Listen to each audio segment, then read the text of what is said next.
मातृभूमि न्यूज, मातृभूमि की आवाज, मातृभूमि के लिए। નવરાત્રિમાં રોમિયોની રંગીઓગીરી કાઢવા માટે ગરબા ગ્રાઉન્ડમાં સી ટીમ ગરબા રમશે અને સતત પેટ્રોલિંગ કરશે. નવરાત્રિ દરમિયાન દીકરીઓ અને મહિલાઓ સુરક્ષિત રહે તે માટે સી ટીમ ટ્રેડિશનલ ડ્રેસમાં ખેલૈયાઓ વચ્ચે જ રહીને ગરબા રમશે. ખેલૈયાઓને આ અંગે જાણ પણ થશે નહીં, પરંતુ આ ટીમની નજર દરેક ખેલૈયાઓ અને રોમિયોગીરી કરનારા અસામાજિક તત્વો પર રહેશે. આ વચ્ચે જો કોઈ પણ મહિલા અને યુવતીની છેડતી કરશે તો સમજી લો કે તેની ખેર નહીં. નવરાત્રિમાં છેડતી કરનારા અસામાજિક તત્વોને સાવધાન થઈ જવાની જરૂર છે. જો તેઓ સાવધાન નહીં થાય તો તેમને જેલની હવા ખાવી પડશે. આ વખતે નવરાત્રિમાં મહિલા અને પુરુષ પોલીસ કર્મીઓ ટ્રેડિશનલ ડ્રેસ ધારણ કરીને ગરબે પણ ઝૂમશે અને મહિલાઓની સુરક્ષા પણ કરશે. મહેરબાન સીપી સાહેબની સૂચના અને માર્ગદર્શન હેઠળ સુરત સિટીમાં શી ટીમ 35 થી 37 શી ટીમ કાર્યરત છે ઓલરેડી.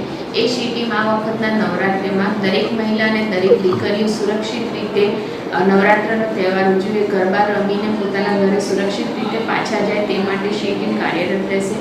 આ શી ટીમની દરેક મહિલાઓ સાથે સાથે જેન્ટ્સ પણ હોય છે. આ શી ટીમની દરેક મહિલા અથવા તો અમુક મહિલાઓ અથવા અમુક જેન્ટ્સ જે ટ્રેડિશનલ ડ્રેસમાં પણ આ જ્યાં ગરબા રમાય છે તે જગ્યાએ રમશે અને જે પણ છેડતીના પ્રકરણો અથવા તો છેડતીના પ્રકરણો ન થાય અને તેઓ સુરક્ષિત રીતે બધી દીકરીઓ ગરબા રમી શકે તે માટે સતત વોચમાં રહેશે. તેમજ અવાવરૂ જગ્યાએ જ્યાં સુમસાન એરિયા હશે ત્યાંથી સ્ત્રીઓ અને મહિલાઓ અથવા દીકરીઓ સુરક્ષિત રીતે પસાર થઈને પોતાના ઘરે પહોંચે તે માટે સતત પેટ્રોલિંગમાં રહેશે.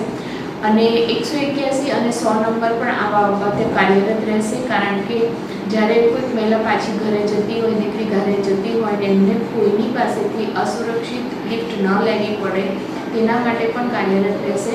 જેથી કોઈ લેડી અથવા તો કોઈ પણ મહિલા સ્ત્રીને એવું લાગે કે મારે કોઈ અજાણી વ્યક્તિ જોડે લિફ્ટ નથી લેવી તો તેઓ 100 નંબર અથવા 181 અભય પર કોલ કરશે તો તેઓને સુરક્ષિત ઘેર પહોંચાડવા માટે પોલીસ સતત કાર્યરત રહેશે. ખૂબ જ ટૂંકા સમયમાં માતૃભૂમિ ન્યૂઝ OTT પ્લેટફોર્મ અને મેગા સિટીમાં કેબલ નેટવર્ક સાથે જોડાઈ જશે. તો જોતા રહો માતૃભૂમિ ન્યૂઝ.